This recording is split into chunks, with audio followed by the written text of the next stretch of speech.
No Saber Direito desta semana, Wagner Bertoli apresenta o curso de Direito Administrativo. O professor traz o conceito, os pressupostos e os princípios que regem o processo licitatório no setor público. Veja também temas como competências e responsabilidades dos agentes públicos, modalidades, fases, dispensa e inexigibilidade da licitação. No ar, a aula 4.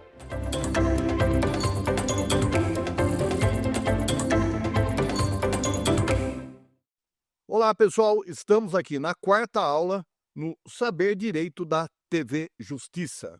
Meu nome é Wagner Bertoli, sou professor de Direito Constitucional, tenho mestrado em Direito Constitucional, estou fazendo doutorado, atualmente eu advogo, mas sempre trabalhei nessa área de gestão pública, de licitação. Então, dando continuidade aqui na nossa quarta aula, nós vamos falar agora das fases da licitação. Nós tratamos, desde o início lá, nós falamos lá dos princípios da licitação, dos agentes que trabalham com a licitação, das modalidades de licitação e a fase agora a fase de licitação. Gente, é óbvio, desde o começo nós estamos falando. Se nós falamos do princípio, é a sustentação de todo esse procedimento de licitação. Depois nós falamos de quem trabalha com licitação. Quem vai trabalhar com licitação? Em alguns casos lá tratamos também de algumas pessoas que não podem participar da licitação. Não só funcionário, como também licitante. Quando o agente público pode ser responsabilizado na licitação. Depois, falamos das modalidades da licitação. Sempre repetindo o que dispõe a lei, sempre repetindo alguns princípios. Por quê? É tudo um arcabouço. Não é uma parte, não tem de sintonia com a outra. Muito pelo contrário. Se nós não tivermos sintonia na licitação do início até seu final, algum problema tem. Temos que percorrer esse caminho. Vejam bem, não tem como pular etapas. Não tem como chegar lá na frente, na fase preparatória, e falar, olha, vamos lá para homologação. Não. Não tem, vamos indicar esse estudo. Não. Então, tudo ao seu tempo. E agora, nós vamos tratar com vocês a fase preparatória. Falamos diversas vezes da fase preparatória. A fase preparatória é o planejamento. Vocês já ouviram várias vezes eu falando isso daí. Por quê? Porque se nós não tivermos o alicerce bem feito, bem planejado, nós teremos problema. Nós teremos aí numa licitação deserta, uma licitação fracassada, ou mesmo que façamos toda a licitação, todo o procedimento com contratação, de repente na entrega do objeto nós poderemos ter problema. Então, é muito importante a fase preparatória. Tanto que, lá no artigo 5º, né, que a gente tem falado lá dos princípios da licitação, dos 22 princípios da licitação, nós temos o planejamento como princípio. E mais, o artigo 18 dispõe o seguinte, o artigo 17 ele fala das fases e o 18, quando vai falar do planejamento, ele fala o seguinte: a fase preparatória do processo licitatório é caracterizada pelo planejamento e deve compatibilizar-se com o plano de contratações anual, sempre que elaborado, e com as leis orçamentárias, bem como abordar todas as considerações técnicas, mercadológicas e de gestão que podem interferir na contratação. Vejam vocês, quando nós tratamos artigo aqui na fase preparatória, e muitos acho que já devem ter olhado esse caderno aqui que eu encadernei a lei de licitação, porque eu não estou com uma lei de licitação aqui editada. Um cuidado que nós devemos tomar sempre, em qualquer situação, é ir lá no site do www.planalto.gov.br e pegar a lei do dia. O dia que nós estivermos trabalhando, nós vamos lá, pegamos a lei. Por quê? É muito rápida a modificação. A todo momento nós temos uma modificação.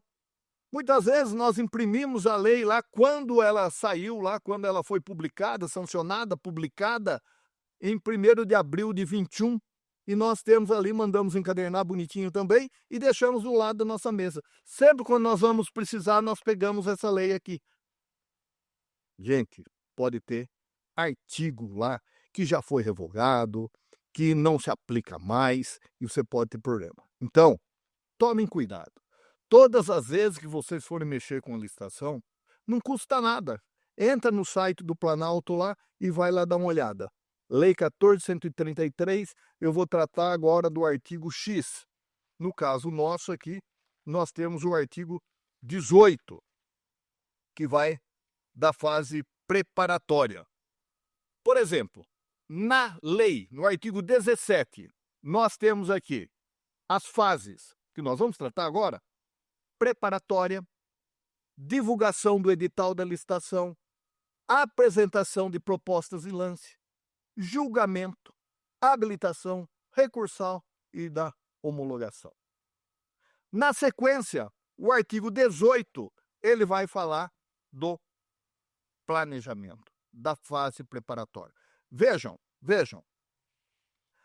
é caracterizada pelo planejamento e deve compatibilizar-se com o plano de contratações. Gente, esse plano de contratações, lei orçamentária, lógico, é tudo anterior. É planejamento. Você tem que ter um plano para a contratação. Por isso que é muito complicado quando recebemos ou temos notícia que tem uma verba de última hora. Não pode isso daí. Tudo deve estar no plano de contratação. Plano esse anterior. Por quê? Tendo o plano, vai para a lei orçamentária. Estando na lei orçamentária, o valor que você precisará estará lá disponível. Toma muito cuidado com o momento de fazer essa licitação. Hoje, perfeito a 14.133 ao definir esses detalhes aqui, ou seja, planejamento, plano de contratação, lei orçamentária, considerações técnicas e assim por diante, que já faz do planejamento. Dessa forma, nós temos uma menor chance de erro. Não que não tenhamos erro, porque, como nós falamos, é um procedimento que vai durar um determinado tempo, são fases, nós somos humanos, nós temos que olhar tudo aquilo ali para ver como que vai tocar o barco. Então, vá no site. O site, ele, toda vez que tem uma revogação, tem implantação de alguma coisa, um novo parágrafo, isso, aquilo, ele é automaticamente atualizado, para você não fazer em cima de lei antiga, ok? Muito bem. Uma das coisas que é uma das coisas necessárias para nós fazermos aí na fase preparatória, presta atenção, é o estudo técnico preliminar. O estudo técnico preliminar, que se refere ao inciso 1 do caput desse artigo, deverá evidenciar o problema a ser resolvido e a sua melhor solução, de modo a permitir a avaliação da viabilidade técnica e econômica da contratação. Olha o nome, estudo técnico preliminar. Em regra, nós vamos utilizar o estudo técnico preliminar, principalmente para obras. Obras, serviços, isso, aquilo. O que ele vai fazer? Ele vai fazer um estudo preliminar com todos os detalhes que você precisa para fazer a sua licitação, para o objeto que você pretende contratar. Ou uma construção, ou vamos passar uma rede aí de computador, nós temos que mudar o sistema, isso, aquilo. Não é uma coisa simples. Ah, não, tem um encanamento ali que passa agora, tudo externo feito, vamos passar. Não! Você precisa chamar alguém capacitado para fazer esse estudo técnico preliminar. Qual é a fiação que você vai utilizar? Quando vai passar? Pode cortar? Não pode? Quantos metros? Qual é o melhor? E assim por diante. Há necessidade, sim, do estudo técnico preliminar. E o parágrafo 3º ainda dispõe: em se tratando de estudo técnico preliminar para a contratação de obras e serviços comuns de engenharia, ter demonstrado a inexistência de prejuízo para a aferição dos padrões de desempenho e qualidade almejados, a especificação do objeto poderá ser realizado apenas em termo de referência. O que está dizendo aqui? Se for uma coisa mais simples que você pretende contratar, você vai fazer um termo de referência. O termo de referência, ele não é o estudo técnico preliminar. Tome cuidado com isso daí. Antes, na 866, nós falávamos do termo de referência. Agora nós temos o estudo técnico preliminar, que é mais elaborado. Agora, teve um julgado recente agora, do mês 10, do dia 23/10/24, que não é obrigado a juntar o estudo técnico preliminar no edital. Por quê? Vejam bem. Se você faz um levantamento que você precisa de um objeto, se você faz o levantamento e faz um estudo técnico preliminar, o porquê você está contratando aquele objeto? Por que você quer fazer aquilo, aquela obra, aquela construção? Eu não sei por quê. O Tribunal de Contas da União disse: não é necessário juntar o estudo técnico preliminar. Eu penso que é necessário. Até quando o licitante ele for ver o que ele vai ter que fazer, ele tem tudo detalhado lá. Mas o Tribunal de Contas da União entendeu que não é necessário. Então, eu continuaria juntando. Mas quem está afeto aí à fiscalização do Tribunal de Contas da União tem esse julgado aí para não juntar, para... Não sei por quê. Quanto mais informações, quanto mais detalhes, é mais fácil a contratação, é mais fácil para quem vai participar da licitação e também é muito mais fácil lá na frente na execução do contrato. Você pode ir até na execução do contrato, de repente o contratante fala: mas tal coisa que vocês estão querendo que coloque aqui, não precisa, não é necessário. De repente você vai lá no estudo técnico e fala assim: olha, quando você participou da licitação, tinha lá. Você sabia que tinha que colocar isso daqui. Então não tem o porquê não colocar. Mas enfim, um outro detalhe no planejamento, que eu tenho minhas divergências. Instituir instrumentos que permitam preferencialmente a centralização dos procedimentos de aquisição e contratação de bens e serviços. Como tudo na vida, tem pontos positivos e pontos negativos. Aqui também. Quando você centraliza o procedimento, vamos tratar do Estado de São Paulo, não é? Você vai centralizar todo o procedimento, aquisição, contratação na cidade de São Paulo. Você tem uma UGE, uma unidade de despesa, a 500, 600 quilômetros daqui. Uma realidade completamente diferente.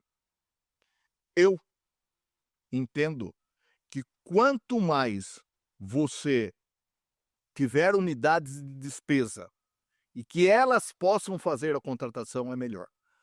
Mas, Wagner, veja bem, se você tem uma aqui na cidade, vamos dizer que tivéssemos aqui no estado de São Paulo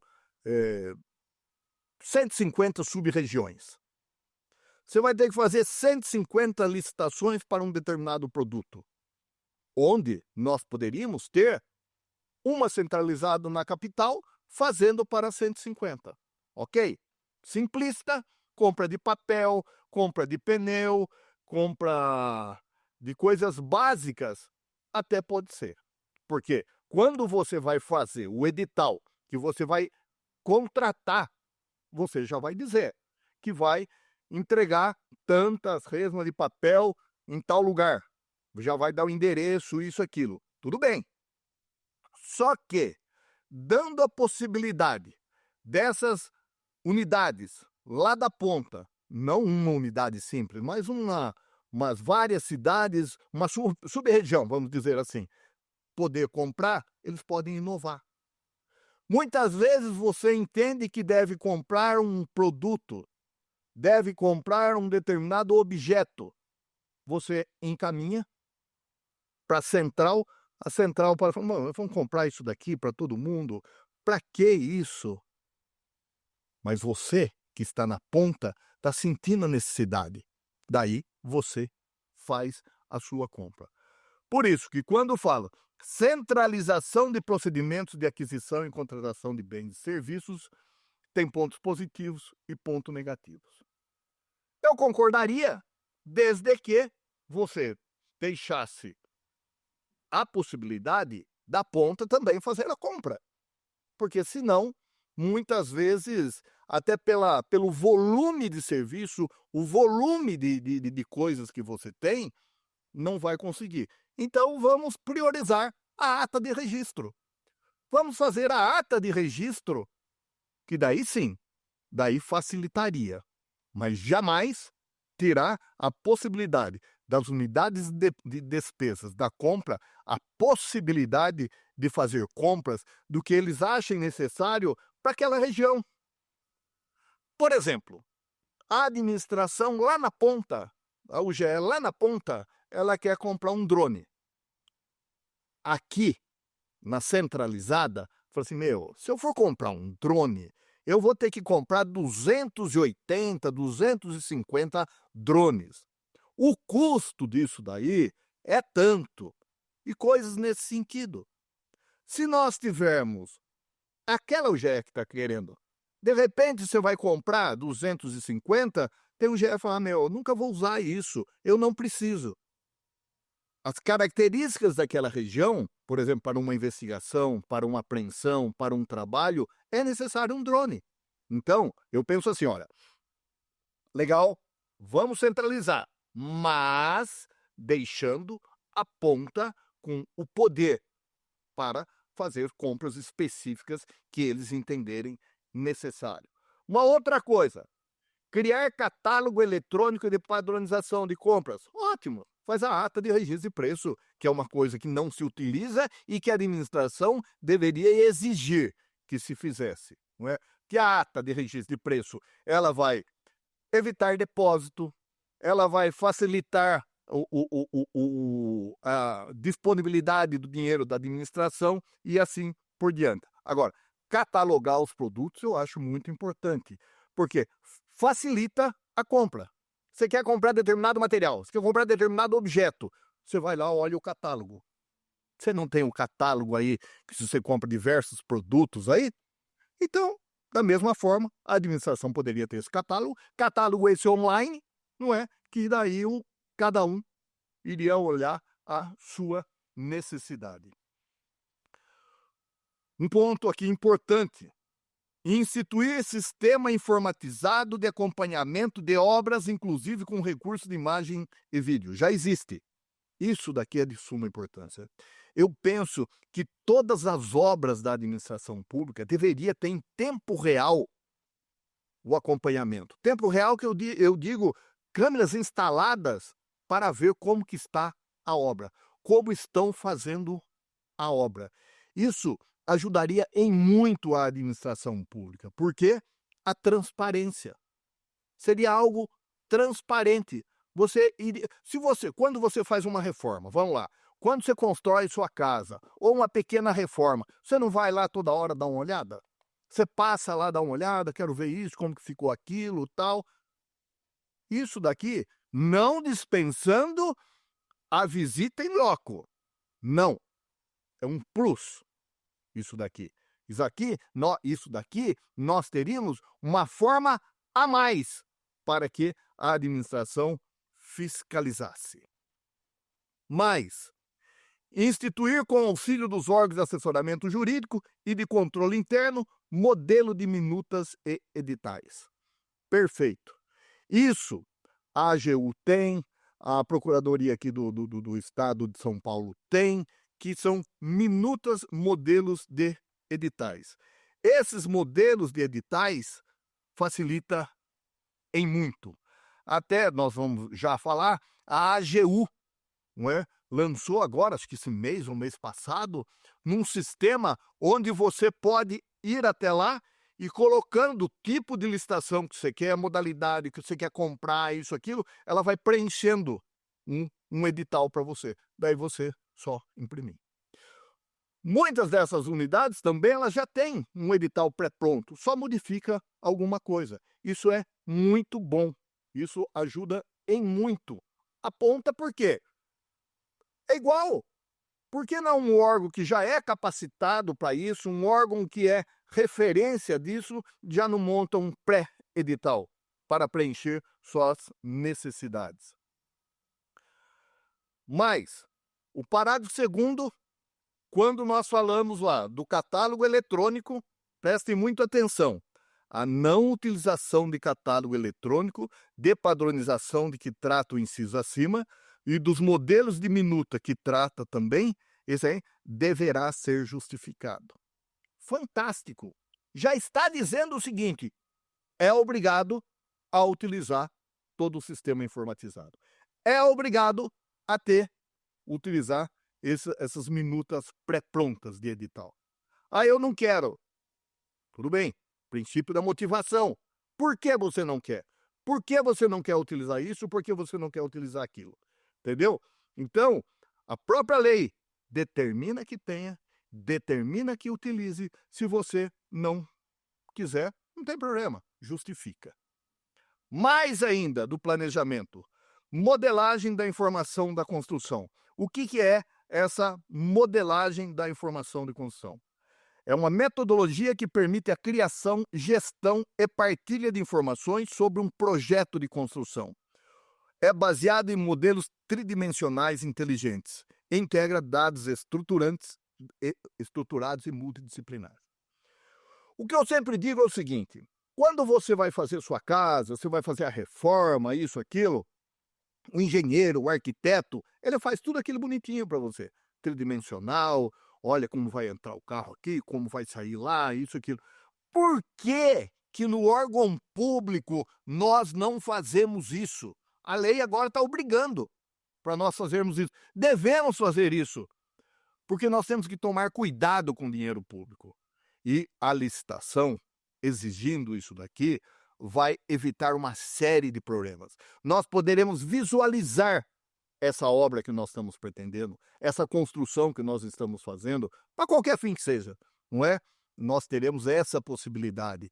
Isso tudo é planejamento e determinado pela lei, não é? Antigamente, muitas das coisas nós não tínhamos, não é? Então, exige-se que tome cuidado com o dinheiro público. Mais do que isso, atentem. Olha o que disciplina o artigo 20. Os itens de consumo adquiridos para suprir as demandas das estruturas da administração pública deverão ser de qualidade comum, não superior à necessária para cumprir as finalidades às quais se destinam. Vírgula. Vedada a aquisição de artigos de luxo. Gente, você tem que comprar uma baixela lá, para qualquer situação, uma determinada unidade precisa. Para que comprar uma baixela de prata? Para que comprar determinadas coisas luxuosas? Não é necessário, não é? Então, a preocupação no momento da preparação da licitação, hoje está descrito. A jurisprudência já pegava no pé disso daí, certo? As recomendações dos órgãos de controle sempre foram nesse sentido. Não tem por que ficar comprando coisas de luxo. E aí também entra o bom senso, não é? Também, uma coisa que eu sempre digo, você vai construir alguma coisa, não é para fazer um lixinho também. Não é para, não, é aqui do poder público, nós vamos colocar um piso, qualquer piso, a iluminação, qualquer iluminação, não é assim também não. Por quê? A pessoa que precisa da repartição pública, o contribuinte, é que paga aquilo lá, é que paga o seu salário, não é que paga o nosso salário. Então, ele tem que ser bem recebido, tem que ser um lugar limpo, tem que ser um lugar decente, tem que ser um lugar bonito, não é? Isso não quer dizer que precisa ser de luxo, precisa estar limpo, precisa ser claro. Por que que algumas repartições você chega e não tem água? Para mim não cabe. Não pode. Por que que não pode comprar? Quem está indo na repartição pública, quem é? É o dono da repartição pública. Ele tem que ser obrigatoriamente bem tratado. Até interessante um fato, uma vez eu tive que fazer um artigo de deficiente, e daí eu escolhi fazer no sistema prisional. E daí pedi autorização para o juiz, fui entrevistar um preso lá de alta periculosidade que andava na cadeira de roda. E ele disse uma coisa, ele chama o termo, ele fala tirar cadeia, né? Ficar preso. Tirar cadeia no sistema prisional e cadeira de roda, você paga a pena 2 vezes. Porque além de você ficar preso lá, isso, aquilo, não tem estrutura nenhuma, não é? Ele não tem um banho quente, a abertura da cela não passa cadeira, quando você vai para juízo, os carros de preso são os mesmos, mas eu não estou dizendo isso aí para defender ou acusar preso do sistema prisional, não é. Eu tirei isso daí como exemplo do que o contribuinte, quando ele vai na repartição pública, ele não pode ser vítima 2 vezes da repartição pública. Numa delegacia de polícia, num hospital, ou atrás de uma certidão, que seja, não é? Ele tem que ser bem tratado. Por exemplo, dando aí um sujeito está doente, ele vai no pronto-socorro. Ele tem que ficar abandonado, largado numa sala de espera, de qualquer jeito lá, quente, não tem um ar-condicionado para tratar, não tem uma água para dar para o sujeito, ele não é bem atendido. O contribuinte, ele não pode ser vítima 2 vezes em nenhuma repartição pública. Mas não é necessário a aquisição de artigos de luxo, que você coloque lá, o sistema de iluminação que você colocou lá é de primeiro mundo, as janelas lá tudo com controle remoto, televisão de 80 polegadas. Não, o necessário. Então, é bom que tenhamos cuidado com isso daí, mas também nem tanto ao céu, nem tanto à terra. Mediano, não é? Que é, podemos comprar coisas boas, bonitas, mas não precisa ser de luxo. Mas o edital, que nós estamos na fase preparatória, estamos preparando o edital não foi lançado ainda. O edital poderá contemplar matriz de alocação de risco entre o contratante e o contratado. Como é que você vai comprar? Você tem que olhar dos 2 lados. Qual é o risco do negócio? Qual é o risco para a administração? Qual é o risco para quem, no caso da construção, vai desenvolver esse objeto, vai fazer esse objeto aqui? É necessário levantar os riscos. Tudo isso na fase preparatória da contratação. Vejam bem o orçamento. Gente, pensa você, no seu orçamento. Você não tem um orçamento? Normalmente a gente estoura o orçamento e vai para o banco, né? Sim, mas você tem um orçamento. Até para poder pagar o banco lá, você vai fazer um financiamento dentro do seu orçamento. O orçamento é um valioso instrumento de planejamento e controle das operações de qualquer organização pública ou privada. É de fundamental importância você olhar o orçamento, que é a fase de planejamento. Você tem condições de fazer isso? Você tem orçamento para construir? Você tem orçamento para comprar? Você não pode fazer compra sem ter o orçamento. Mais do que isso daí, o valor. Qual é o valor que você vai colocar? Você está fazendo um levantamento. O valor previamente estimado na contratação deverá ser compatível com os valores praticados pelo mercado ou preços constantes de banco de dados. Tem que tomar cuidado com a economia de escala, local de execução do objeto, mais contratações similares feitas pela administração pública em execução ou em contratos, concluídos no período de um ano anterior da pesquisa de preço. Bom, temos duas situações. Valores praticados pelo mercado. É óbvio que você vai fazer um levantamento de valores. Vou ter que comprar cadeira. Você vai fazer um levantamento. Só que a lei, o que me preocupa, embora ela coloque um ano aqui, em execução concluída no período de um ano. Por quê, gente? Se você já for ver o valor numa outra contratação pública que foi feita pela administração, esse valor já foi discutido. O sujeito chegou com o valor cheio lá, já foi discutindo até a compra para diminuir esse valor. Então, o sujeito lá estava oferecendo uma cadeira por R$450. Terminado lá, houve ainda discussão. Vamos baratear. Essa cadeira foi comprada por 418.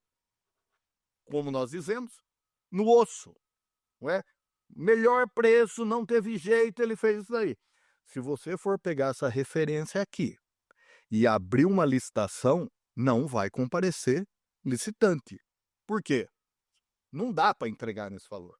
Então, mais uma vez, entre aspas, o princípio do bom senso, não é? Você vai ter o valor de mercado, economia de escala aqui, quando nós falamos aqui, economia de escala, quantidade que você vai comprar. Aqui entra uma boa. Quando economia de escala, quando você concentra. Lembra que lá atrás nós falamos da concentração? Logo, se eu, numa unidade, vou comprar 10 caixas de papel sulfite, A4, é uma coisa. Economia de escala, presta atenção. Se você vai comprar 1000 caixas para o Estado, é outra coisa. Então, o valor vai ser diferente. Então, por isso que eu falo, quando coisas comuns, mais ou menos, lá, como pregão, você vai fazer a compra desses objetos, tranquilo. Mas, em situações diferenciadas, não dá. Tem que tomar cuidado com esses valores. Agora, é lógico, tudo tem que ser fundamentado, né, gente? Mais um detalhe. Orçamento sigiloso. Nós vimos lá a publicidade como princípio da licitação no artigo 5º. Mas o artigo 24 da Lei de Licitação dispõe. Pode ter orçamento sigiloso? Diz o seguinte: desde que justificado. O orçamento estimado da contratação poderá ter caráter sigiloso, sem prejuízo à divulgação do detalhamento dos quantitativos e das demais informações. Logo, o sigilo não prevalecerá para os órgãos de controle interno e externo. É óbvio, né? Para quem está fiscalizando. Mais ainda o parágrafo único.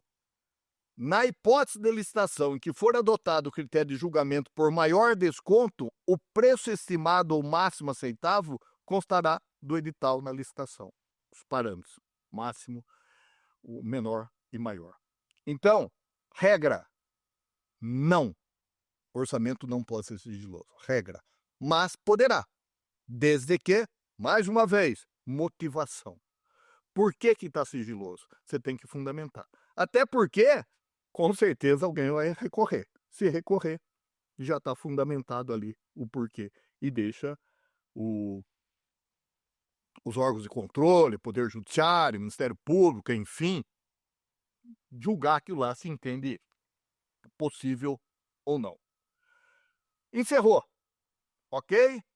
Fizemos todo o preparatório, está pronto o bolo. Que é um bolo, não é? Vários ingredientes, isso, aquilo, você montou. O bolo, agora vamos fazer o seguinte. Agora vamos divulgar o edital de licitação. Vamos falar para todo mundo. Quero comprar, quero fazer determinada coisa. Vou dar a maior publicidade possível ao edital. E a lei conceitua o edital. Vejamos. O edital de licitação é o ato administrativo unilateral por meio do qual é dada publicidade das decisões tomadas na fase preparatória das licitações, mediante a divulgação das principais características do objeto e das condições que irão reger o futuro contrato. E convidam-se os interessados em participar do certame licitatório à formação de suas propostas. Esse é um conceito dado pelo professor Savoniti. Então vejam bem. Vai dar publicidade ao que você comprar com todas as características, com todos os detalhes, os maiores detalhes possíveis. Por isso que a ETP, que nós falamos, que o tribunal entende que não precisa ser juntado, eu acho oportuno. Quanto mais detalhes, não é? O estudo técnico preliminar aí trouxer, vai ser melhor para todo mundo. É o princípio da transparência, não é? Fica tranquilo no momento da contratação. Dispõe o artigo 25. O edital deverá conter o objeto da licitação e as regras relativas à convocação, ao julgamento, à habilitação, aos recursos e às finalidades de licitação, à fiscalização e à gestão do contrato, à entrega do objeto e as condições de pagamento. Seria melhor escrever assim. O edital deverá conter tudo. Tudo. Tudo tem que estar no edital, não é? Normalmente o contrato ali cópia-cola do edital, não é? Por quê?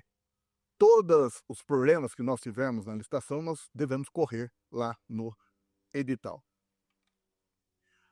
A minuta padronizada, tão lembrada que eu falei que a AGU tem? Olha, isso é notícia aqui do site que eu tirei da AGU recente, 29/11, que foi lançado 29/11, porque eu não sei que ano que você vai ouvir, 29/11/24. A nova solução para tornar mais eficiente e rápida a elaboração de editais de licitação pela administração pública. A GERA-AGU, com base em uma árvore decisória, o sistema permite criar editais automaticamente, adaptando-se às necessidades específicas de cada licitação e, consequentemente, economizando tempo e esforço. Criado pela Consultoria Geral da Advocacia Geral da União, o sistema foi lançado no dia 29/11/24 na Escola Superior da AGU. Ótimo! Facilitou em muito a vida.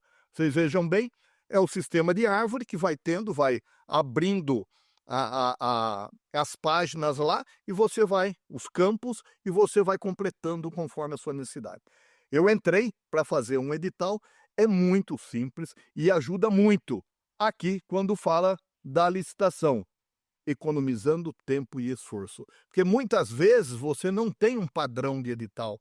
Você fica perdido até montar, vai para a consultoria, volta, vai e volta, vai e volta. Aí você, utilizando esse sistema aqui, muito ganho, grande ganho com essa ferramenta criada pela AGU. Parágrafo 3º, redundante ao artigo 25, porque ele coloca tudo lá, ele vem. Todos os elementos do edital, incluído minuta de contrato, lembra que eu falei que é cópia-cola? Termos de referência, anteprojeto, projeto e outros anexos deverão ser divulgados no sítio eletrônico. Aqui, entendeu? O TCU, que não precisa a ETP.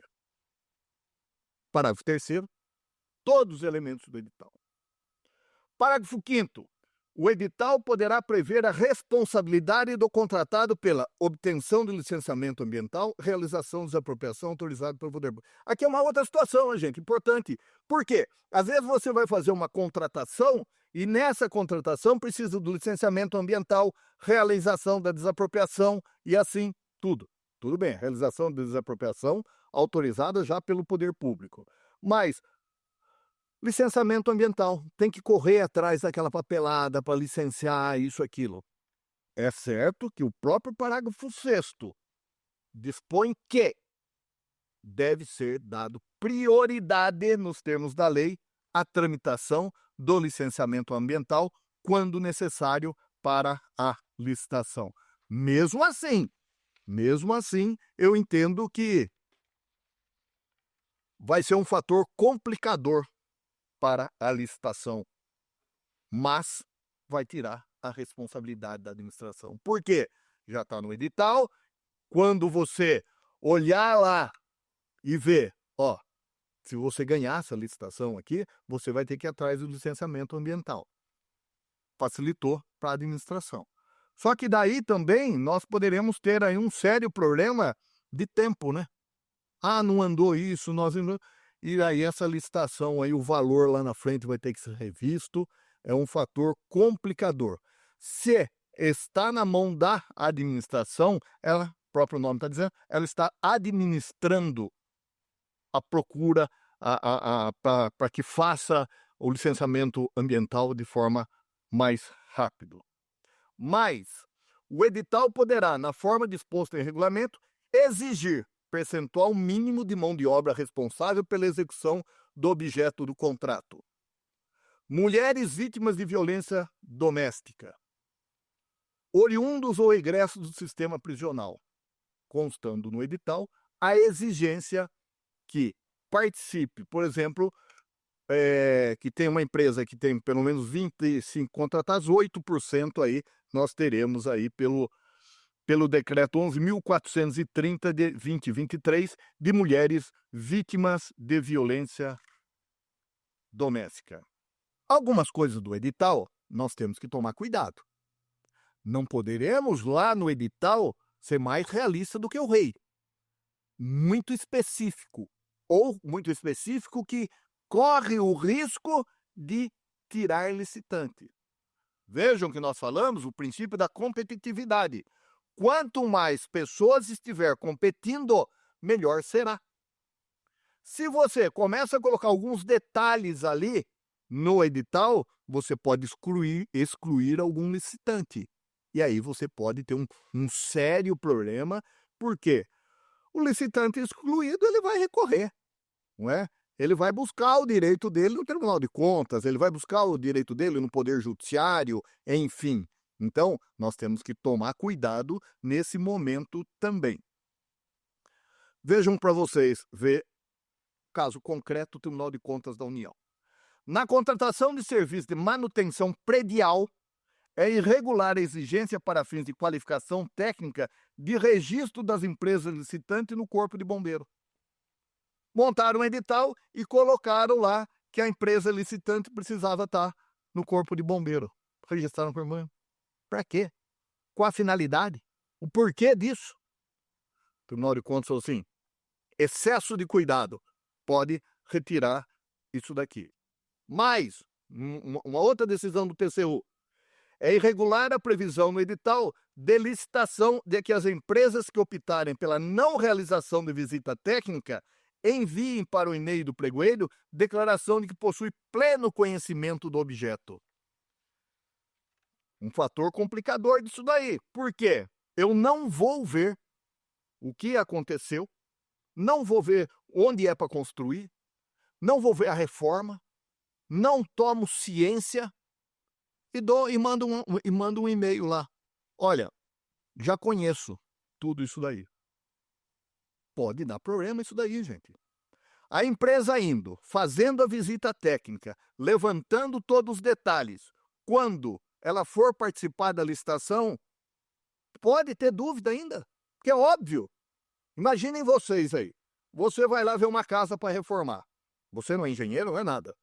Mas, o básico, não precisa ser profundamente conhecedor. Vai lá com a sua esposa, você comprou uma casa, fala, vamos fazer uma reforma lá. Vamos lá. Você olhou, viu tudo, tal, tá bom. Daí chega na sua casa, ela fala assim, mas então, e a porta do banheiro? Ah, a porta do banheiro... Não lembro. Será que ela é tão ruim assim? Será que não dá para ficar? Tô vendo uma coisa extremamente simples, mas às vezes é uma coisa maior. O simples que eu estou dizendo da porta também tem importância, porque tem valor e tem custo e vai fazer parte da descrição do objeto. Esse é um exemplo dentre vários que pode acontecer numa obra, numa construção, numa reforma, como que é, vai ser pintado aqui, não vai ser, como que tipo de argamassa que nós vamos utilizar, que tipo de vidro e assim por diante. Imagine a quantidade de detalhes que tem numa construção ou numa reforma. A publicidade do edital, então, nem se fale, né, gente? A necessidade do que nós temos aí para publicar. A quantidade, o período que nós temos que fazer dessa publicidade, que é muito importante. Se tiver um erro, tem que publicar tudo de novo, não é? E daí vai depender do que nós vamos fazer aí, se vai ser lance ou não. E temos a habilitação. A habilitação dispõe assim, 62. A habilitação é a fase da licitação que se verifica o conjunto de informações e documentos necessários e suficientes para demonstrar a capacidade do licitante de realizar o objeto da licitação. O quê? Exige-se habilitação jurídica, habilitação técnica, fiscal, social, trabalhista, econômica e financeira. Um detalhe, a habilitação é importante, lógico, para ver se o sujeito tem condição jurídica, técnica, fiscal e trabalhista, não está devendo, econômica, financeira, tudo isso daí. Vocês não acham que nós poderíamos ter aqui um inciso 5º? A idoneidade do licitante. Se ele é idôneo ou não.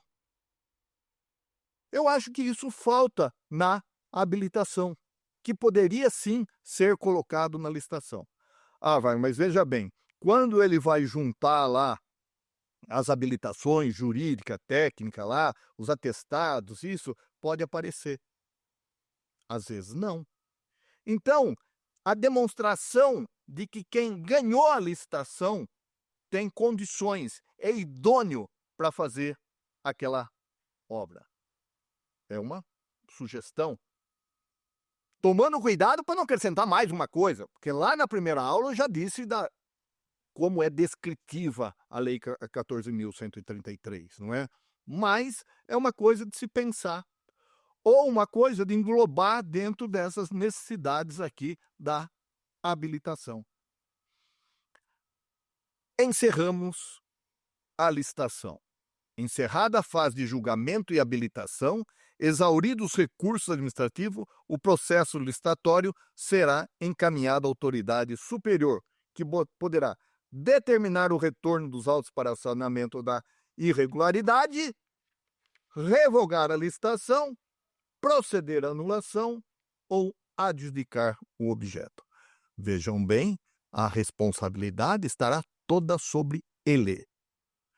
Não adianta dizer o seguinte: olha, eu não vi, eu não sabia que foi feito isso no procedimento.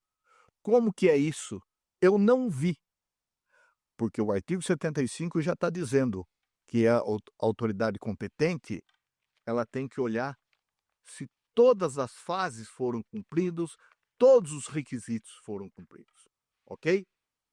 Então, nós temos aí o procedimento da licitação, resumindo, abertura do processo, tem orçamento, vamos elaborar o edital, a designação da comissão, publicação do edital ou envio do convite.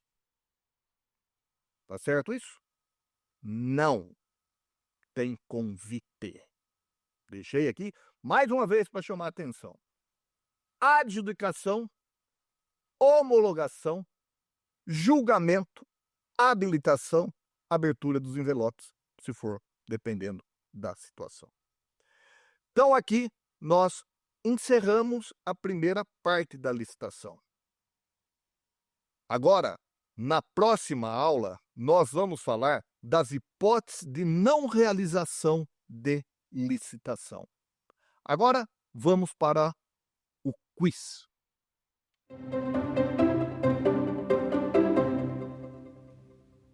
Primeiro quiz. Não é uma fase da licitação. Preparatória. Alternativa A, preparatória. Alternativa B, divulgação do edital de licitação. Alternativa C, apresentação de propostas e lances, quando for o caso. Alternativa D, parecer do Tribunal de Contas da União. Gente, é alternativa D, parecer do Tribunal de Contas da União. O Tribunal de Contas da União não é fase nenhuma parecer do Tribunal de Contas. Esse parecer do Tribunal de Contas da União, em regra, será depois, quando enviado para a fiscalização do Tribunal de Contas, que será feito um parecer pela aprovação ou desaprovação das contas.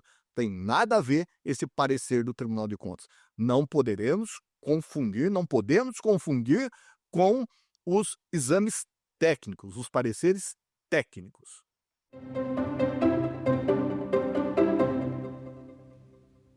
Não faz parte da fase preparatória da licitação.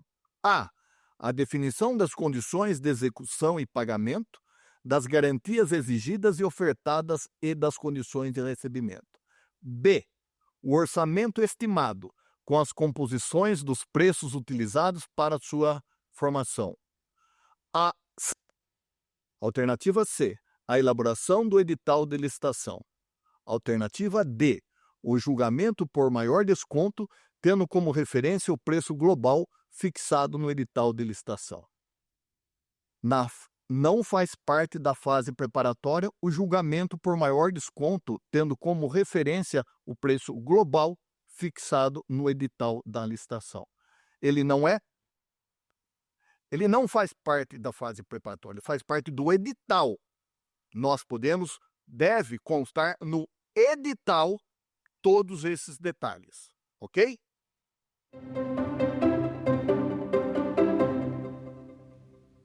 No planejamento de compras, não deverá ser observado A. A expectativa de consumo anual. B. Condições de aquisição e pagamento semelhante às do setor privado. C. Processamento por meio de sistema de registro de preço, quando pertinente. D. Priorizar o armazenamento das compras por longo tempo. Alternativa correta, letra D. Priorizar o armazenamento das compras por longo tempo. Não, né, gente? Tudo que se pede é que não tenha o armazenamento. Lembra quando nós falamos do registro de preço? O registro de preço já é para evitar esse armazenamento. Nada impede que façamos as contratações para entrega parceladas também. Não é necessário que entregue todos os objetos ao mesmo tempo. Então, não deve ser priorizado o armazenamento. Pessoal, encerramos mais uma aula do procedimento de licitação. Na próxima aula, nós falaremos das hipóteses de não realização da licitação, a dispensa e a inexigibilidade de licitação. Entrem no meu Instagram, @WagnerBertoli. Podem colocar suas dúvidas, suas questões, suas posições lá que nós iremos discutir. Até a próxima aula. Quer dar alguma sugestão de tema para os cursos do Saber Direito? Então mande um e-mail para a gente, saberdireito@stf.jus.br. Você também pode estudar pela internet. Acesse o nosso site radioetvjustiça.jus.br ou pode rever as aulas no canal do YouTube, @Rádio e TV Justiça.